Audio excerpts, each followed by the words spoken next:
আসসালামু আলাইকুম। সানিয়া কবির রেসিপির আজকের আয়োজনে নতুন একটি পর্ব নিয়ে হাজির হয়ে গেলাম। আর আজকে আমি আপনাদের তৈরি করে দেখাবো ইলিশ মাছ কচুরমুখী দিয়ে ঝোল। এখন যেহেতু ইলিশের ভরপুর মৌসুম চলছে আর বাজারেও কিন্তু নতুন নতুন কচুরমুখী কিনতে পাওয়া যাচ্ছে, তাই এইভাবে ইলিশ মাছ দিয়ে কচুরমুখীটা রান্না করতে পারেন। খেতে কিন্তু খুবই মজার হয়। রেসিপিটি শেষ পর্যন্ত দেখবেন, আশা করি সবার কাছে ভালো লাগবে। তাহলে চলুন দেখে নিই কীভাবে ইলিশ মাছ কচুরমুখী দিয়ে রান্না করতে হয়। ইলিশ মাছ রান্না করার জন্য আমি প্রথমে মাছগুলোকে হালকা করে ভেজে নেব। তার জন্য এখানে আমি 5 পিস মাছ রেগুলার কাট করে খুব ভালোভাবে ধুয়ে নিয়েছি। এখন এতে স্বাদ মতো লবণ দিয়ে 1 চা চামচ মরিচের গুঁড়ো আর হাফ চা চামচ দিয়ে দিচ্ছি হলুদের গুঁড়ো। তবে আপনারা যদি মাছটা না ভেজে কাঁচা অবস্থায় রান্না করতে চান তাহলে সেইভাবেও করতে পারেন।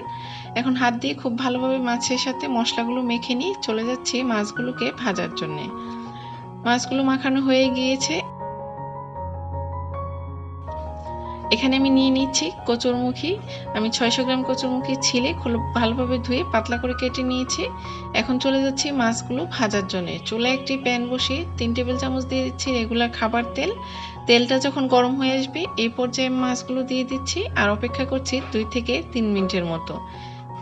3 মিনিট পর মাছগুলোকে উল্টিয়ে দিচ্ছি।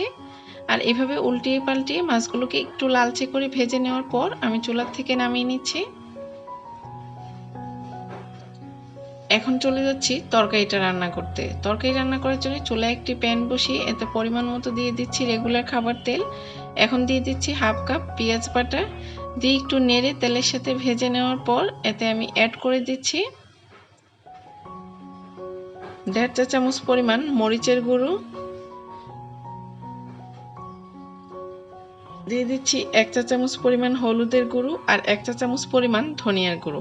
আমি কিন্তু এই ইলিশ মাছ রান্নায় জিরা কিংবা রসুন বাটাটা ইউজ করব না, কারণ আমার মনে হয় জিরা বাটা রসুন বাটাটা দিলে ইলিশ মাছের যে একটা ঘ্রাণ আছে সেটা থাকে না। তবে আপনারা যদি খেতে পছন্দ করেন তাহলে এই মশলাগুলো অ্যাড করতে পারেন। এখন স্বাদ মতো লবণ দিয়ে দিচ্ছি, দিয়ে নেড়ে চেড়ে খুব ভালোভাবে মিক্সড করে নিচ্ছি। আর মশলাটাকে খুব ভালোভাবে কষিয়ে নিব, তার জন্য আমি সামান্য একটু পানি দিয়ে দিচ্ছি। দিয়ে জালটাকে মিডিয়ামে রেখে অনবরত নেড়ে মশলাটাকে খুব ভালোভাবে কষিয়ে নিতে হবে।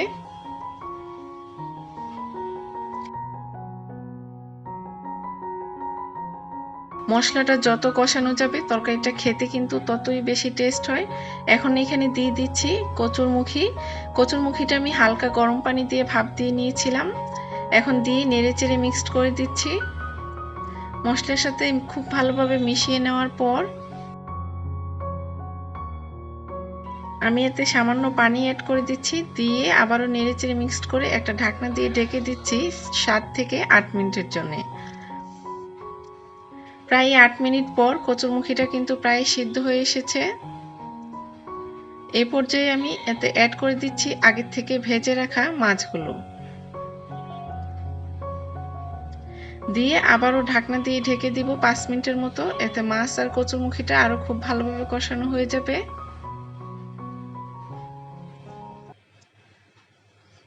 5 মিনিট পর কিন্তু কচুরমুখীগুলো একদম সিদ্ধ হয়ে গিয়েছে। আর আমি জালটা কমিয়ে রেখে খুব ভালোভাবে কচুরমুখীটাকে সিদ্ধ করে নিয়েছি।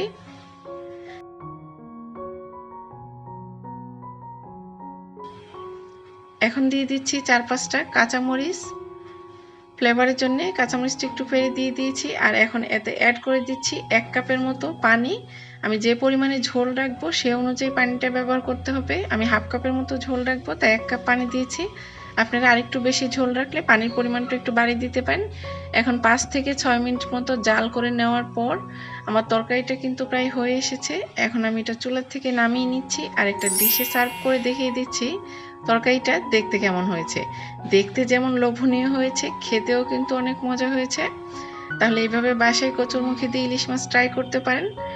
আর যদি রেসিপিটা ভালো লাগে একটা লাইক দিয়ে চ্যানেলটা সাবস্ক্রাইব করে আমাকে সাপোর্ট করতে পারেন। তাহলে আজকে এখানেই বিদায় নিচ্ছি। সবাই খুব বেশি ভালো থাকবেন আর আমার জন্য দোয়া করবেন। আল্লাহ হাফেজ।